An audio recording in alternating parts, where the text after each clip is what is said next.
2024 সালের যে গণবিপ্লব, এই বিপ্লবের মাধ্যমে আমরা একটি নতুন বাংলাদেশ পেয়েছি।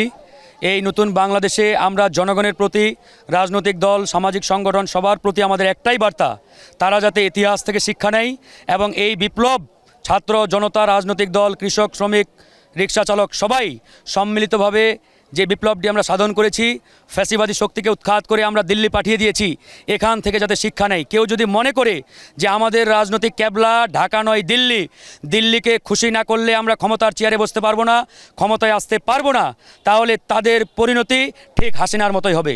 আমরা বলতে চাই, কাঠের চশমা যদি পরে থাকেন, সেই কাঠের চশমাটা খুলে জনগণ তথা ছাত্র জনতার শক্তির উপরে আস্থাশীল হন, ছাত্র জনতার শক্তির উপরে বিশ্বাসী হন। মনে রাখবেন, এই ছাত্র জনতা গত 5ই আগস্ট এই বাংলাদেশ থেকে এরকম একটি তাবেদারি ফ্যাসিস্ট শক্তিকে উৎখাত করেছে। বাংলাদেশের মানুষ, রাজনৈতিক দলগুলো কখনো চিন্তাই করতে পারে নাই খনি হাসিনা 5ই আগস্ট দুপুরবেলা পালিয়ে যাবে, কারো কোনো মাথাই ছিল না। সেই জায়গায় আমরা স্পষ্ট করে বলেছি, শিক্ষা নেন। যদি মনে করেন রাজনৈতিক ক্যাবলা ঢাকা নয় দিল্লি, তাহলে কিন্তু পরিণতি সেটাই হবে। আমরা চাই আমাদের প্রত্যেকটি রাজনৈতিক দলের, আমাদের রাজনৈতিক ক্যাবলা হবে ঢাকা, এবং জনগণের উপরে আস্থা রেখেই আমরা ক্ষমতায় যেতে চাই, দেশকে পরিচালনা করতে চাই। এর বাইরে ভিন্ন কোনো ইচ্ছা, শক্তি কিংবা কোনো রাস্তা কোনোটাই নেই।